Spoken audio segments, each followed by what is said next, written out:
आज तक के इस एडिटर्स राउंड टेबल में हमारी नई मेहमान हैं मोदी सरकार की सबसे प्रभावशाली मंत्रियों में से एक टेक्सटाइल मंत्री स्मृति ईरानी। स्मृति जी, स्वागत है आपका। धन्यवाद।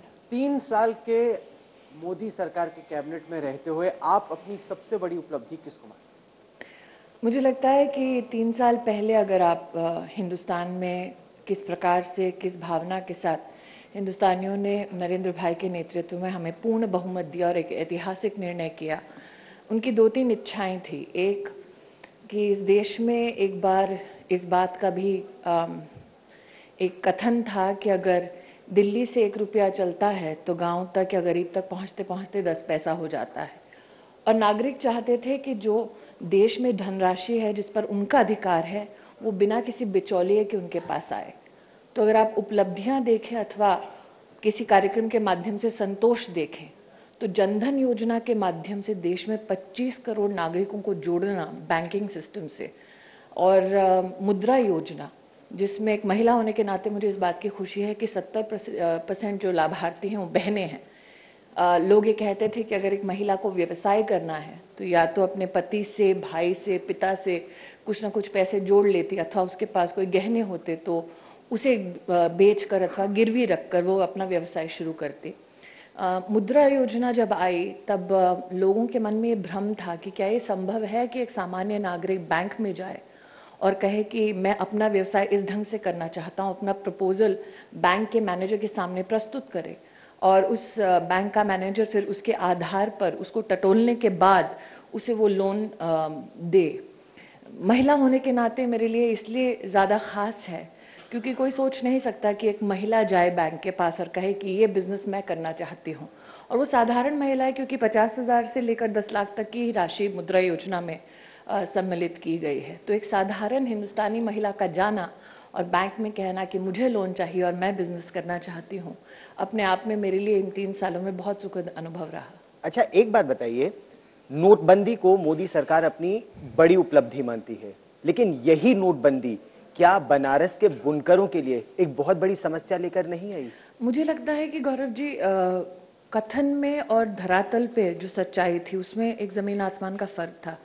नोटबंदी का जो घोषणा हुआ उसके बाद देश के लगभग 15 नेशनल बैंक्स के साथ तत्कालीन हमने एक मीटिंग की और हमने कहा कि अगर हम चाहते हैं कि बुनकर तक अथवा शिल्पकार तक कोई भी इसका नेगेटिव असर ना पहुंचे तो क्या बैंक हमारे साथ माइक्रो एटीएम की सबसे पहले व्यवस्था कर सकते हैं। हमने हिंदुस्तान के हर क्लस्टर तक 15 नेशनल बैंकों के साथ माइक्रो एटीएम पहुंचाने का काम किया। उसके बाद प्रधानमंत्री जी का आह्वान था कि हम डिजिटल पेमेंट से देश के सभी नागरिकों को जोड़ें और हमने वस्त्र मंत्रालय की ओर से इस निवेदन को प्रस्तुत किया कि हम लगभग 1 करोड़ लोगों को जो बुनकर हैं अथवा शिल्पकार हैं उनको जोड़ सकते हैं। और हमने लिटरली एक-एक कैंप में कितने लोग आए उस सब की व्यवस्था कर, सबको नोटिफाई कर और उन 1 करोड़ लोगों को जोड़ा डिजिटल पेमेंट से। और ये भी कहा देश में लगभग 30 वीवर सर्विस सेंटर्स हैं। हमने हर वीवर सर्विस सेंटर में बैंक के अफसर के साथ, क्योंकि बैंक का अफसर बुनकर के लिए नया था, लेकिन वीवर सर्विस सेंटर में जो अफसर काम करता है वो उनके लिए बहुत पुराना उनका एक संपर्क और संबंध रहता है। तो हमने ये कोशिश की कि वो उनके साथ मिलकर काम करे और उनकी जो जो कठिनाई हैं उस पर हम कोई समाधान दें।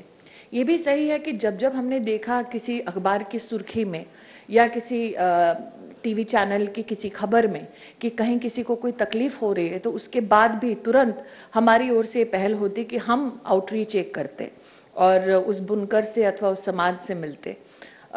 हमारी कोशिशें आज भी जारी हैं। बुनकर को न सिर्फ डिजिटल पेमेंट से जोड़ना बल्कि बुनकर हो या शिल्पकार उसको एक डिजिटल प्लेटफॉर्म देना ताकि वो जो बनाता है उसे बिचौलियों को देना ना पड़े, बल्कि वो ई-कॉमर्स के माध्यम से, चाहे वो अमेज़न हो या फ्लिपकार्ट हो अथवा कोई साधारण हिंदुस्तानी स्टार्टअप हो या फिर भारत सरकार द्वारा ही शुरू किया गया इंडिया हैंडमेड बाजार का पोर्टल हो, उससे जुड़ के अपना सामान डायरेक्टली बेच सके ताकि जो फायदा आज तक मिडिलमैन को होता था वो फायदा अब डायरेक्ट किसी बुनकर को या शिल्पकार को हो।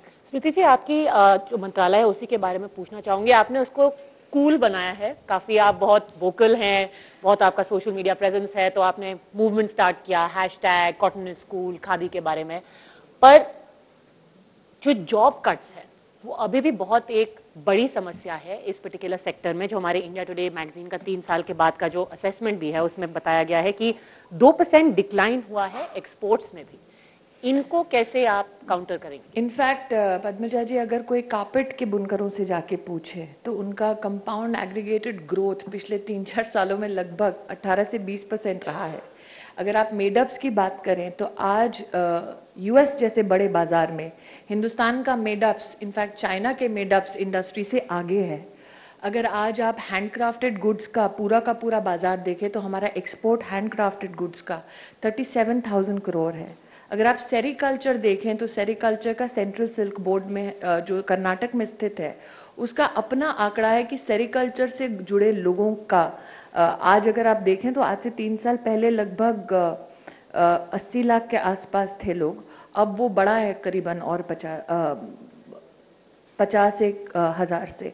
तो मुझे लगता है हर सेक्टर में कहीं ना कहीं, एक और उदाहरण मैं दे सकती हूँ, जूट का हमने एंटी डंपिंग लगाया था। बांग्लादेश से कुछ आ रहा था जो हिंदुस्तान में डंप हो रहा था और हिंदुस्तान की जूट फैक्ट्रीज बंद हो रही थी।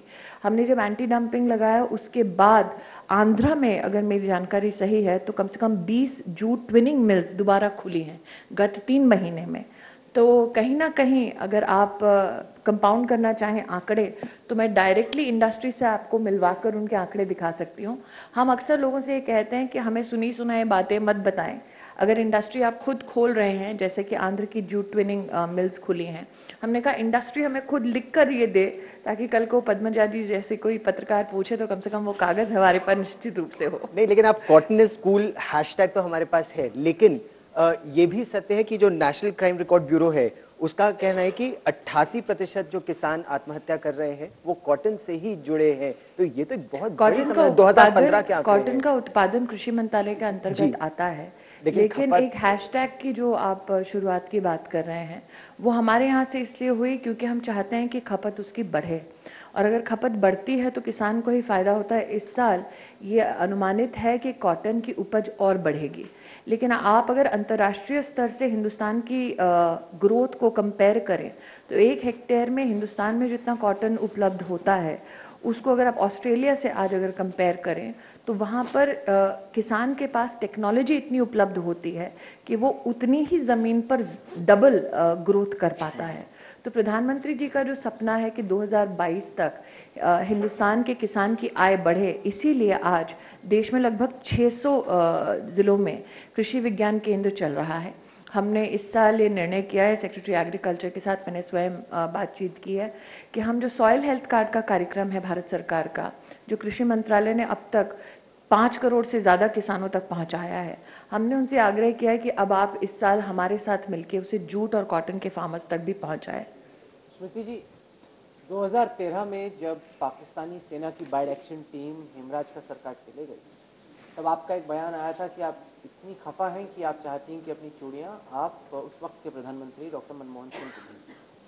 हाल ही में जब वैसा ही वाकया मोदी सरकार के रहते हुआ तो कांग्रेस के नेताओं ने पूछा कि स्मृति जी की चूड़ियां कहाँ हैं और वो चूड़ियां किसको भेजी। मैं बहुत खुश हूं कि आज आपने कांग्रेस की तरफ से एक सवाल मेरे सामने रखा, और मैं आपको ये भी बतलाना चाहूंगी कि आपके कोलीग अभी भी हेग से लौटे हैं, जहां इंटरनेशनल कोर्ट ऑफ जस्टिस के लिए शायद पहली बार हिंदुस्तान की सरकार लड़ी है, ताकि एक हिंदुस्तानी जिसे पकड़ा पाकिस्तान ने और एक इलीगल तरीके से मौत के घाट उतारने का वो दुस्साहस करने का प्रयास कर रहे हैं, उस प्रयास में भारत ने उन्हें एक नामचीन वकील के माध्यम से रोका। और अगर हम कांग्रेस के कार्यकाल में देखें कि क्या इस प्रकार की कोई भी रणनीति अथवा कोई भी कदम कांग्रेस के वक्त हुई, तो निश्चित रूप से उसका जवाब नहीं है। क्या सर्जिकल स्ट्राइक ताकि हिंदुस्तान एक करारा जवाब पाकिस्तान को दे सके, ये हुआ, तो उसका जवाब भी शायद आपको नहीं मिलेगा। और मैं मुंबई में रह चुकी हूँ, मुझे आज भी याद है कि जब वहाँ पर आतंकी हमला हुआ था तो शायद 8 से 9 घंटे तक एनएसजी इसलिए नहीं आई थी क्योंकि दिल्ली में बैठे उस वक्त दिल्ली के तख्त पर विराजमान उस वक्त के प्रधानमंत्री जी और उस वक्त के गृह मंत्री जी ये निर्णय नहीं ले पा रहे थे कि एनएसजी को कैसे रवाना किया जाए। तो कम से कम आज हिंदुस्तान में एक ऐसी सरकार है, एक ऐसे प्रधानमंत्री हैं जो डिसाइसिव है, और वो हमारे एक्शन से देखा जा रहा है। लेकिन जब कांग्रेस पार्टी खुद सर्जिकल स्ट्राइक का भी प्रमाण मांगती है, तो निश्चित रूप से if they want to digress in such a fashion, तो स्वाभाविक है कि उन्हें मेरी चूड़ियों में भी उतना ही रस होगा। विशन 2019 की जो बात हो रही है, अगले इलेक्शन की तैयारी ऑलरेडी शुरू हो चुकी है 2014 में रिजल्ट्स के अगले दिन से ही, पर आपका भी पैरेलल, आपको कैसे पता? खुद आपके पार्टी के लोग ही बोलते हैं कि don't rest on your laurels, पर आगे का आप देखिए। तो 2019 में आपका भी एक पैरेलल मिशन चल रहा है, मिशन अमेठी। 3 साल बाद आप जब उसको देखती हैं, पिछले 3 सालों को, मिशन अमेठी को, कितना आप अपने को रिपोर्ट कार्ड में देंगी मिशन अमेठी? आज जब हम बात कर रहे हैं तब स्वर्गीय राजीव गांधी जी की पुण्यतिथि है, तो कम से कम आज के दिन मैं उनके सुपुत्र पर कोई भी राजनीतिक कटाक्ष अथवा हमला नहीं करूंगी। I don't think that will be in good taste. लेकिन जहां तक बात अमेठी की है, तो मैंने अक्सर कई मंचों पर यह कहा है कि अमेठी मेरे लिए कोई एक राजनीतिक अखाड़ा नहीं है। वहां से 3 साल पहले जब मैं गई थी, तब मैंने हालात कुछ ऐसे देखे जो हर हिंदुस्तानी को कहीं ना कहीं दिल पर चोट जरूर करते, और मुझे भी किया। तो मैंने पहले भी कहा था, आज भी कहती हूँ कि इन 3 सालों में मेरा बार बार लौटना इस बात का संकेत है कि नेता भले ही राजनीति में एक कॉन्स्टिट्यूएंसी में हारने के बाद लौटे या ना लौटे, लेकिन एक आम नागरिक जिसके दिल पे चोट पहुंची हो, लोगों की इतनी खराब हालत देखकर, वो निश्चित रूप से पहुंचता है। और मेरे में जितनी संभावना है, जितनी क्षमता है, अगर मैं जान करके अमेठी के लोगों को मदद की जरूरत है मदद ना करूं, तो वो कहीं ना कहीं अन्याय होगा। अभी तक एक बहुत बड़ी कंप्लेंट बीजेपी की ये भी रही थी कि समाजवादी पार्टी सरकार से भी अनदेखी हो रही थी अमेठी की, और सेंटर से भी हो रही थी। मुझे लगता है कि वो सही नहीं था। मुझे लगता है कि उस वक्त समाजवादी पार्टी की जो सरकार थी, वो जानबूझकर अमेठी में हुए अन्याय की तरफ पीठ इसलिए फेरते थे क्योंकि वो अपना पॉलिटिकल इम्बैलेंस नहीं चाहते थे कांग्रेस के मुखिया के साथ। तो कहीं ना कहीं अमेठी के ऊपर वो एक किस्म का एक राजनीतिक पर्दा डालकर बैठे हुए थे। It was a don't ask don't tell policy. अच्छा स्मृति जी, तमाम जो सरकार की प्रेस रिलीजेज आती हैं, जो सरकार अपनी तरफ से घोषणा करती है, वो तो हम देखते हैं। इस मंच पे हम जानना चाहेंगे आपसे सरकार की वर्किंग के बारे में ऐसा कुछ जो कि अमूमन सीधे तौर पे दिखता नहीं, बिहाइंड द सीन्स आपके हिसाब से सरकार का तालमेल। क्योंकि एक जो धारणा रहती है लोगों के जहन में, आपने भी देखा होगा कि क्या ये एक वन मैन शो है, मोदी जी के सामने कोई सवाल उठाता है, नहीं उठाता है, कुछ कह पाता है, नहीं कह पाता, इसको लेकर अलग अलग लोगों के अलग अलग जहन में अलग अलग सवाल है। सरकार की वर्किंग्स को थोड़ा बताएं कि 3 साल में आपके हिसाब से क्या आपने देखा जाना जो कि इस वक्त पब्लिक नहीं जानती। मुझे ऐसा लगता है कि एक ये भ्रम जो है कि it's a one man show, अपने आप में तौहीन है नरेंद्र मोदी के व्यक्तित्व की। और वो इसलिए क्योंकि हम जैसे भी कार्यकर्ता, आज मैं आपके सामने एक राज्यसभा की सांसद के नाते बैठी हूँ। इसलिए बैठी हूँ क्योंकि जब मैंने राज्यसभा का अपना नॉमिनेशन भरा, तो मेरे प्रस्तावक, उसके ऊपर सबसे पहला नाम था नरेंद्र दामोदर दास मोदी। तो ये कहना कि it's a one man show and he does not allow other people to either speak or come up is a big fallacy, and it's genuinely an insult not only to the Prime Minister but also his colleagues who have worked like Arun Jaitley shoulder to shoulder with him. जहाँ तक कि behind the scenes की बात है, I think some things which are meant to be behind the scenes will always be behind the scenes. Everything else which is supposed to be in public knowledge is already in public knowledge. In fact, आज अगर आप देखें तो प्रधानमंत्री जी ने MyGov नाम के एक प्लेटफॉर्म की स्थापना की, और पहली बार शायद देश के नागरिकों को ये कहा गया कि आप अगर पॉलिसी मेकिंग में भी साथ देना चाहें तो आप दें। आपका साथ सरकार के साथ मात्र वोट देने तक सीमित नहीं है। तो कई डिपार्टमेंट्स, कई मिनिस्ट्रीज आज कोई भी पब्लिक पॉलिसी बनाने से पहले उसे ऑनलाइन उपलब्ध कराती हैं, सिटीजन के साथ, स्टेक होल्डर्स के साथ चर्चा करती हैं, और फिर पॉलिसी को राष्ट्र के सामने प्रस्तुत किया जाता है। तो समन्वय और संवाद का ये 3 साल का जो सिलसिला है, मेरी दृष्टि से इस सरकार की एक और बहुत बड़ी उपलब्धि है। हम लोग सरकार की उपलब्धियों की तो बात कर ही रहे हैं, लेकिन सरकार कुछ चीजों को आपसी तालमेल की वजह से क्या नहीं कर पा रही है? अगर टेक्सटाइल की ही बात करें तो अभी एक पार्लियामेंट्री स्टैंडिंग कमेटी की रिपोर्ट आई है स्मृति जी, जो कहती है कि ट्रेड फैसिलिटेशन को लेकर काफी समस्याएं हैं, इंफ्रास्ट्रक्चर को लेकर। एक्सप्रेस की उस खबर को पढ़ा, उसमें लिखा कि टेक्सटाइल मिनिस्ट्री पे इसलिए कटाक्ष किया जा रहा है क्योंकि सड़क नहीं बन रही। अब जो जानकार लोग हैं वो जानते हैं कि टेक्सटाइल मिनिस्ट्री सड़क नहीं बनाती, लेकिन हाँ हेडलाइंस के लिए वो बहुत अच्छी एक हेडलाइन थी। और ऑफ कोर्स इंडियन एक्सप्रेस में होने में कोई ताज्जुब नहीं है। लेकिन जहाँ तक कि ट्रेड फैसिलिटेशन की बात है, तो कल ही हमारी जो कॉमर्स मिनिस्टर है निर्मला जी, उन्होंने कई विषयों पर ट्रेड को, एक्सपोर्ट को किस प्रकार से प्रभावशाली बनाने के लिए भारत सरकार की ओर से पहले की गई हैं, इसको सार्वजनिक किया है। अगर आप एक्सपोर्ट्स की दृष्टि से मेरे ही मंत्रालय को देखें तो आज गारमेंट जो 1 करोड़ की लागत से कम 70 नौकरियां देता है, या फिर मेडअप्स जो 1 करोड़ की लागत से 70 नौकरियां देता है, उसके संदर्भ में फाइनेंस मिनिस्ट्री और कॉमर्स के साथ समन्वय में 6000 करोड़ के पैकेज की घोषणा हुई है। नितिन गडकरी जी से अगर आज आप चर्चा करें तो वो आपको बताएंगे कि मात्र सड़क मार्ग से ही नहीं, बल्कि पोर्ट्स, शिपिंग, इनलैंड शिपिंग और लॉजिस्टिक्स, बाकी सब विषयों पर हम सब समन्वय से काम करते हैं।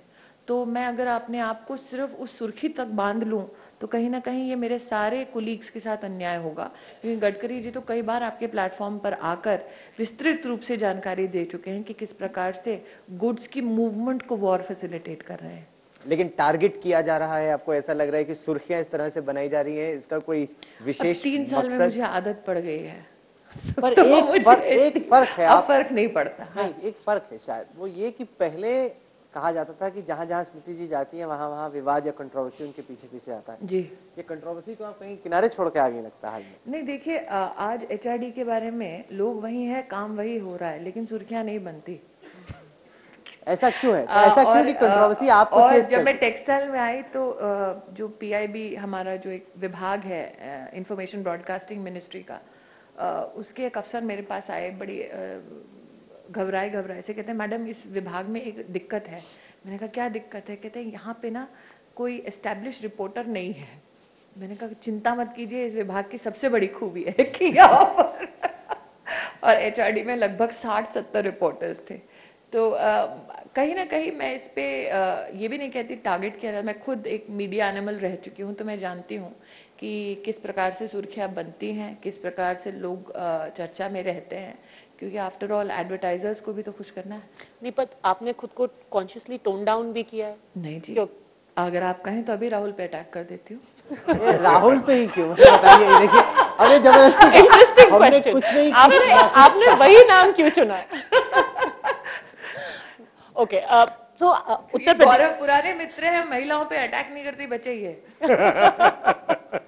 अच्छा, उत्तर प्रदेश से आपने चुनाव लड़ा है, आप महिलाओं पर अटैक की बात आपने अभी की, तो हाल फिलहाल में जो ये पूरा कंट्रोवर्सी शुरू हुई है, vigilante squads, anti Romeo squads, जो कि शुरू तो हुए थे पुलिस का स्क्वाड होना चाहिए, वो फिर कुछ 10 लोग खड़े हुए, उन्होंने कहा हम अपना एंटी रोमियो स्क्वाड बनाएंगे, कोई कह रहा है कि हम लव जिहाद को रोकेंगे, और कॉन्डमनेशन हो रहा है, पर इन लोगों को डिटर क्यों नहीं किया जा सकता है? किसी तरीके से संरक्षण टैसिट मिल रहा लॉ है? के एम्बिट में ही काम करना चाहिए। कोई अगर ये खुद निर्णय कर ले कि मैं सबका ही कल्याण करने वाला हूं, मैं ही सबका रक्षक हूं, तो वो सही नहीं है। प्रधानमंत्री जी ने कई बार कई मंचों से कहा है, और मुख्यमंत्री भी अब उत्तर प्रदेश के, मैंने सुना है उनको 1-2 मंचों पे बोलते हुए, कि पुलिस का काम करेगी, कोर्ट का काम करेगा, और कानून की मर्यादा और संविधान की मर्यादा में ही संरक्षण मिलेगा नागरिक को।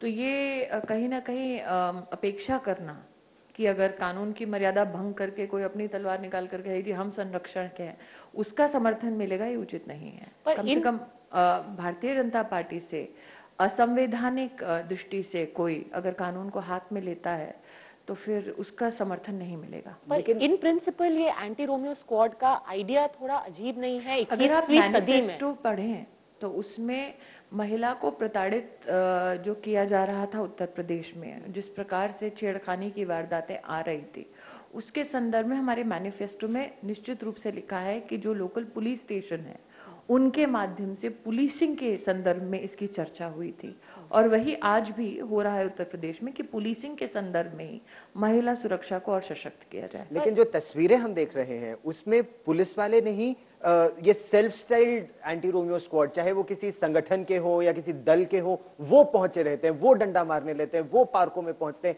उन पर अंकुश क्यों नहीं लग पा रहा है? मुझे लगता है जहां जहां कंप्लेंट्स हो रही है वहां पुलिस मुस्तैदी से अपना काम कर रही है, और प्रधानमंत्री जी का, मुख्यमंत्री का, अथवा भारतीय जनता पार्टी के हर नेता का यही बयान रहा है कि law can not be taken in the hands by an ordinary vigilante or citizen, it has to be enforced by the police. बयान, लेकिन एक्शन ऑन ग्राउंड ऐसे If you तत्वों के खिलाफ? genuinely find such a anomaly, please report it to the नहीं, पर police. स्मृति जी, अगर police के भी स्क्वाड्स बन रहे हैं, इन प्रिंसिपल थोड़ा अजीब नहीं लगता? क्योंकि पुलिस का तो एनीवे काम था कि अगर कोई महिला को कोई परेशान कर रहा है, और मैं समझ सकती हूँ उत्तर प्रदेश में प्रॉब्लम थी, मैं खुद बड़ी हुई अगर हूँ, आप उत्तर प्रदेश को देखें आज से 4 महीना पहले, तो कई वारदातें ऐसी आई जब महिलाएं न्याय के लिए पुलिस स्टेशन जा रही थी, वहां पर पति को छोड़ने की बजाय उन्हीं के साथ बलात्कार किया गया। कई केस ऐसे आए, उसको सुदृढ़ करने की ऐसे जरूरत है। इसीलिए कह रही हूँ कि पुलिसिंग की दृष्टि से ही ये चर्चा हुई थी और मैनिफेस्टो में साफ लिखा था, और आज भी मैं उसी को रीएम्फसाइज कर रही हूँ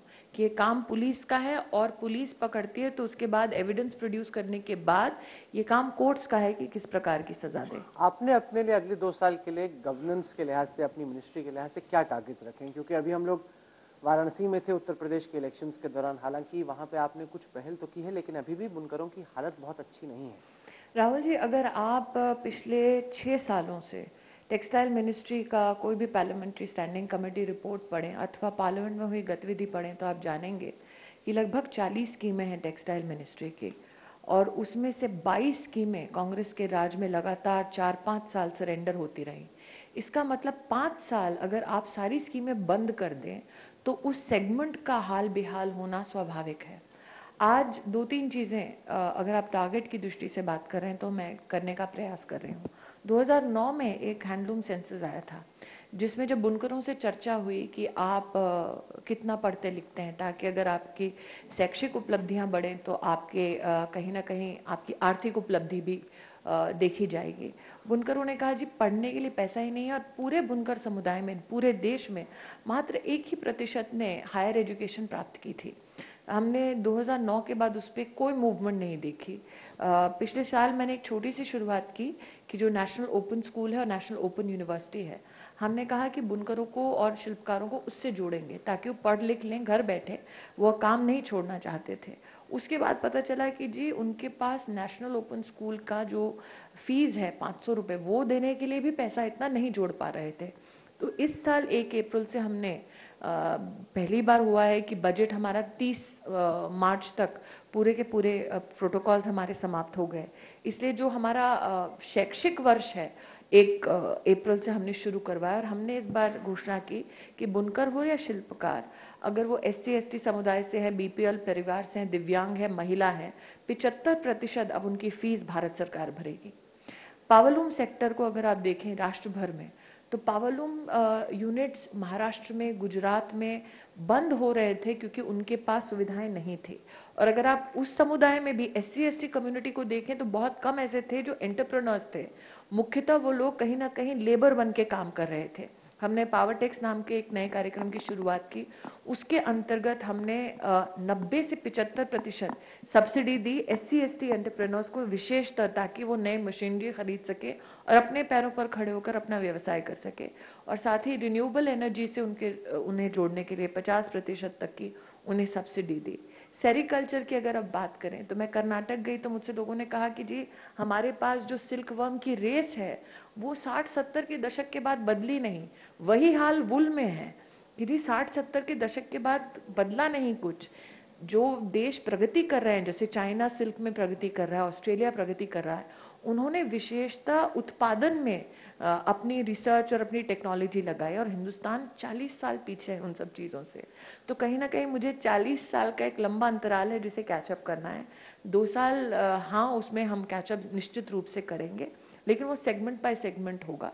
जूट की अगर आज मैं बात करूं, 78% जूट का प्रोडक्शन वेस्ट बंगाल में होता है, और जूट हमारे यहाँ पैदा होता है ताकि सिर्फ जो FCI के गोडाउन में अनाज जाता है उसको पैक कर सके।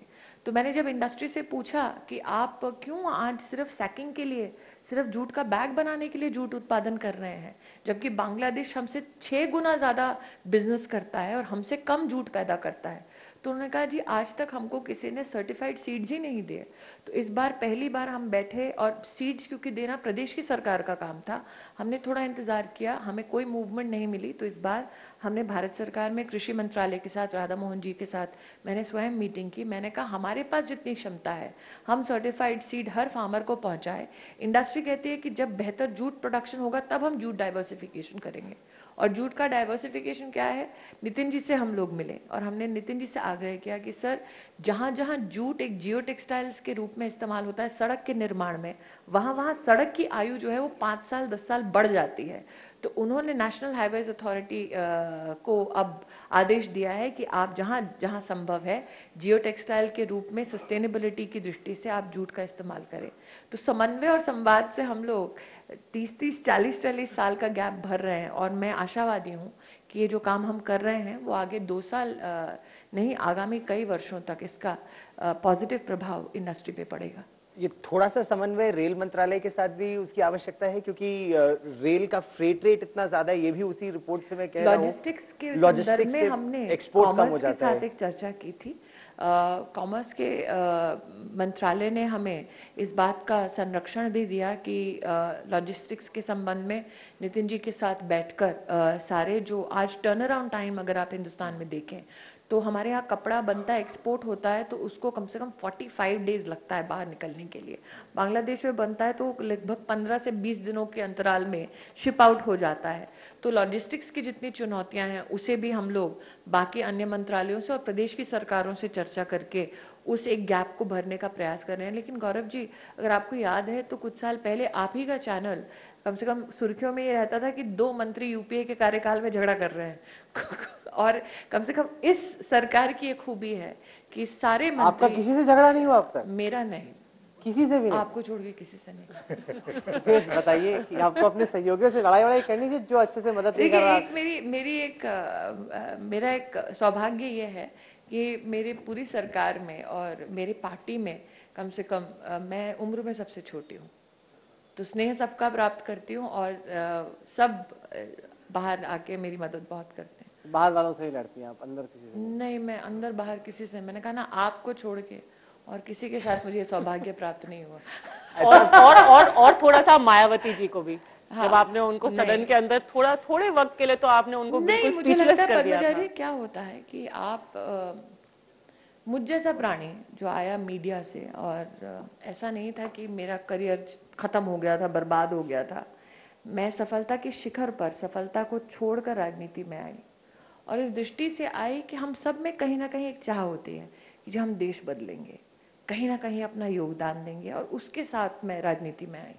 तो कहीं ना कहीं हाँ, मैं एक नॉर्मल पॉलिटिशियन की तरह शायद इतना पॉलिशली रिएक्ट नहीं करती। मुझ में आज भी वो एक साधारण हिंदुस्तानी है जो कहीं ना कहीं उत्तेजित होता है, लेकिन जब तक वो साधारण हिंदुस्तानी है तब तक ही हम असाधारण काम कर सकते हैं। एक फॉलोअप सवाल पूछना चाहती हूँ। बहुत सारे लोगों ने, आई थिंक वो स्पीच 1.5 मिलियन टाइम्स पहले दिन ही उसको रीट्वीट किया गया था। क्या उस वक्त क्या था जो आज इसने आपको ड्राइव किया कि आपने इतनी तीव्रता से रिएक्ट किया जो उस वक्त सदन में हुआ था? मैंने वही कहा कि आप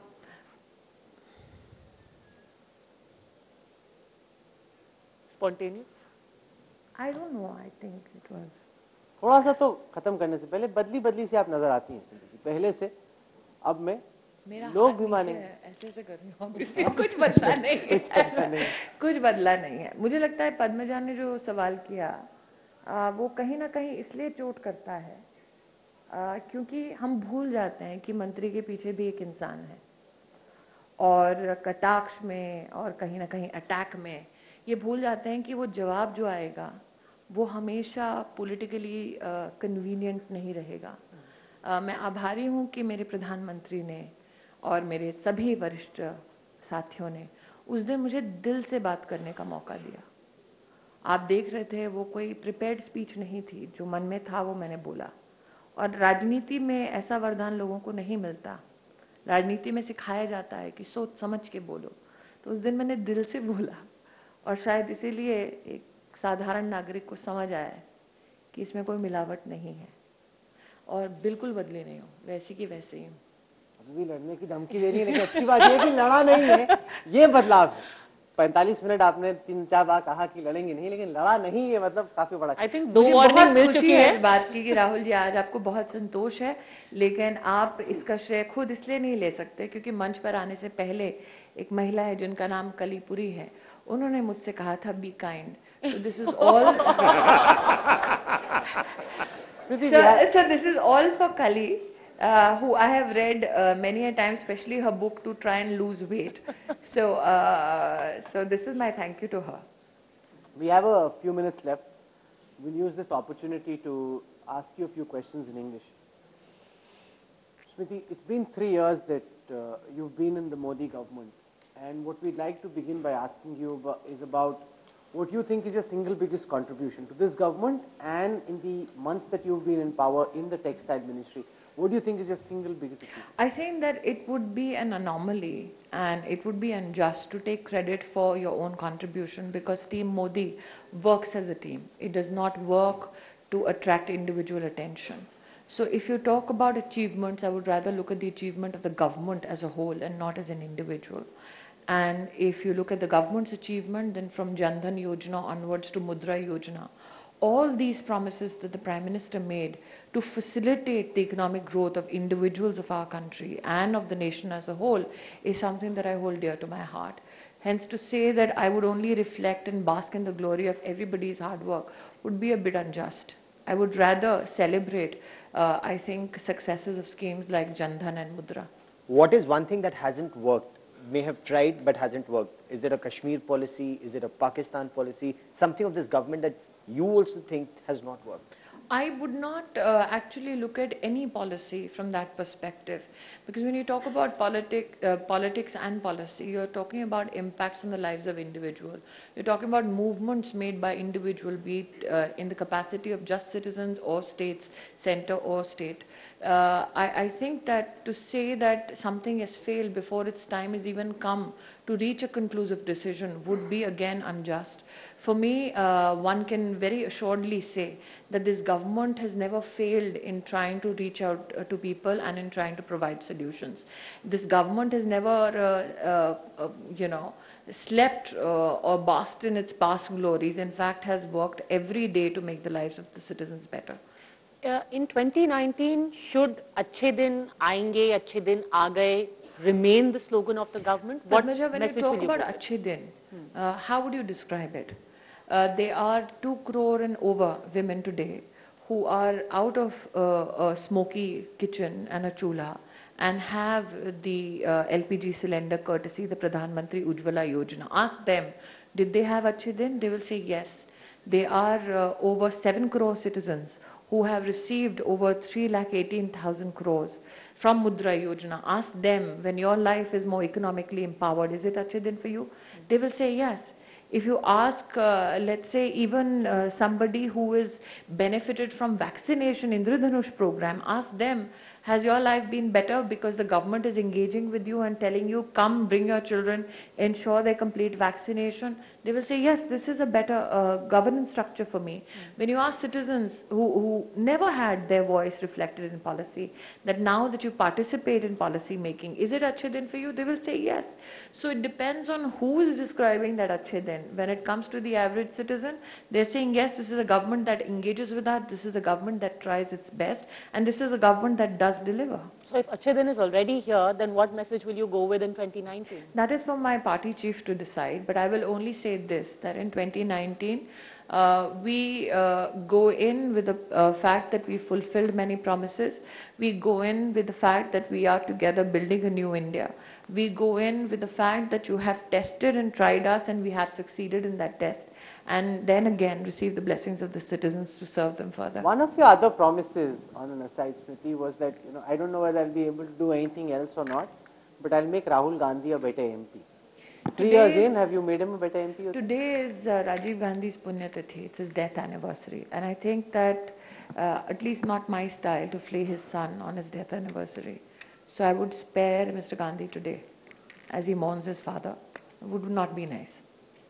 No, education was something very close to your heart. You did try to bring about changes, but that new education policy that you were working on, no Achhe Din there just as yet? It is out in the public. And the fact that even a Yogendra Yadav, who otherwise flays this government, had something nice to say about it, speaks a lot.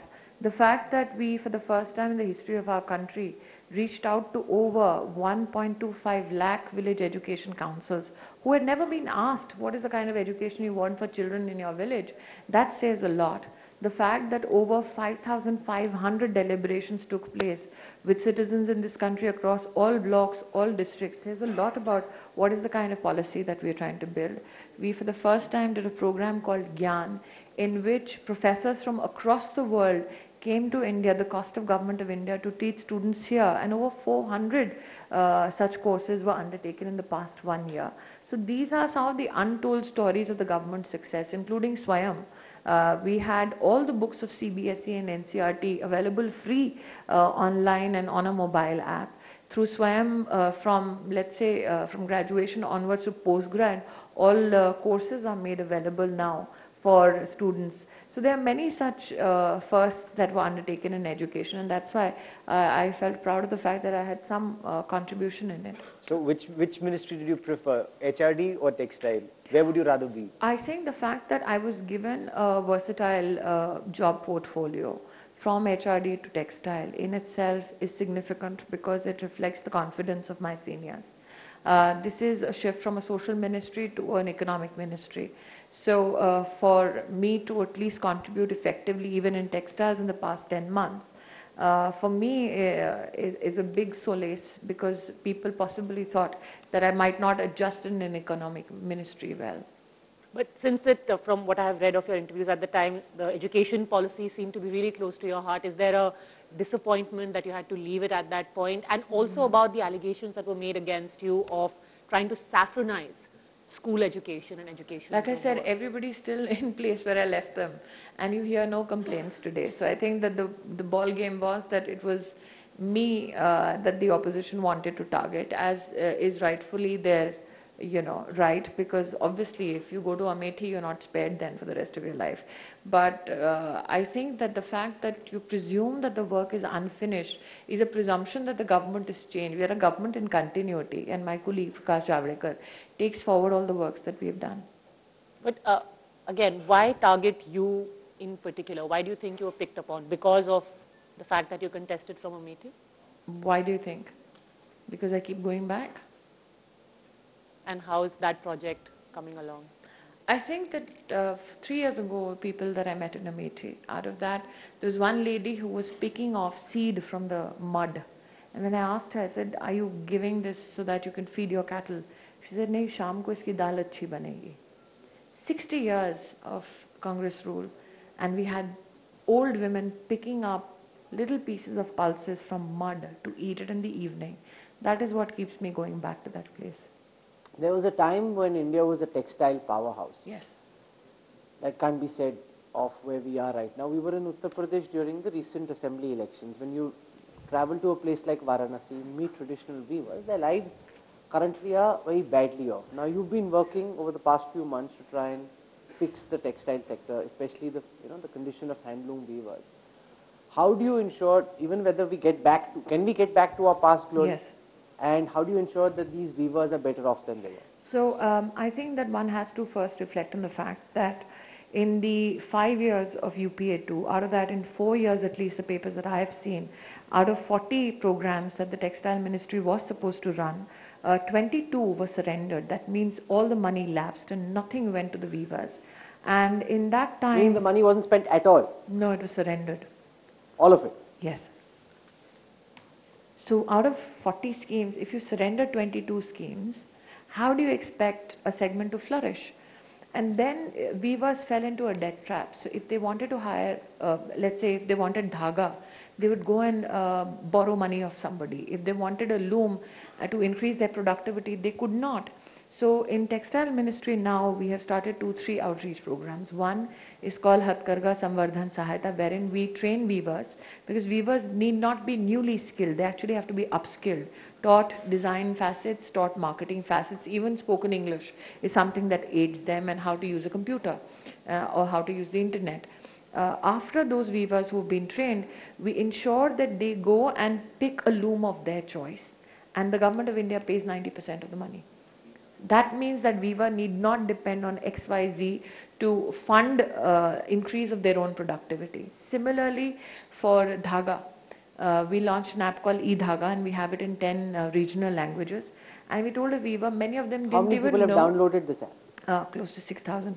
We just started it, and I found out that many people don't even know that they could actually track the whole procedure of placing the order onwards to having that order come from the godown up to their homes, and that is the facility that we've provided. In fact, on the 4th of January, we've had the first ever Viva helpline established in the history of our country. We've done similar outreaches for artisans as well, but here I am trying to fill a gap of years of misuse, of years of gaps. There are so many people who took money from the government of India previously under the impression that hum de denge weaver ko. Nobody bothered to check.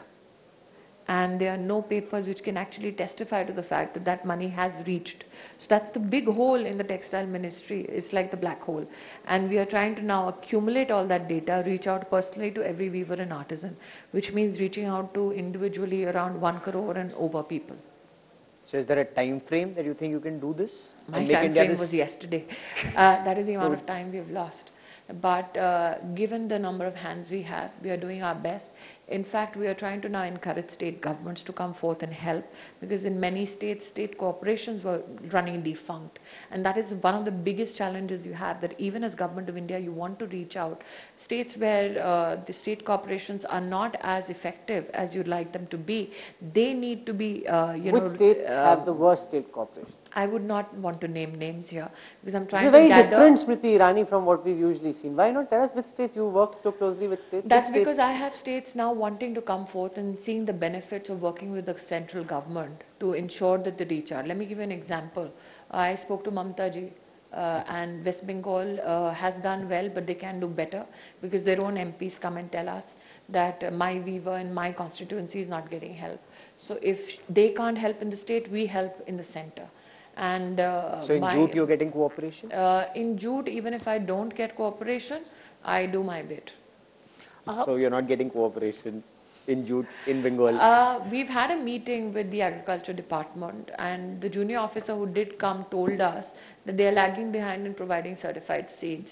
So while they sort out their issues with the agriculture ministry, we said that at least I'll not be left, taking a call, just standing and watching the whole tamasha. I said at least through our jute board, we will reach out to farmers as much as we can. I'd like to use the last few minutes to talk about a subject of communication, of freedom of speech. You yourself have spoken earlier about how online bullying, trolling, Yes. abuse, you've been subjected to it. But the larger narrative also is that since 2014, this has become a systemic campaign with the tacit approval / support of the government. I think that that is a huge fallacy.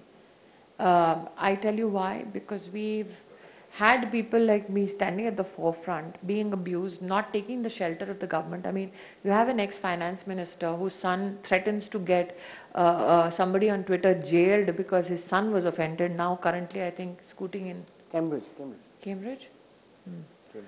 Yes. At least I, being a Government of India representative, do not flex my political muscle. So for you to say that, oh, the Government of India is here and giving a tacit approval, if that is the kind of politicians we were, wouldn't I seek protection for myself first?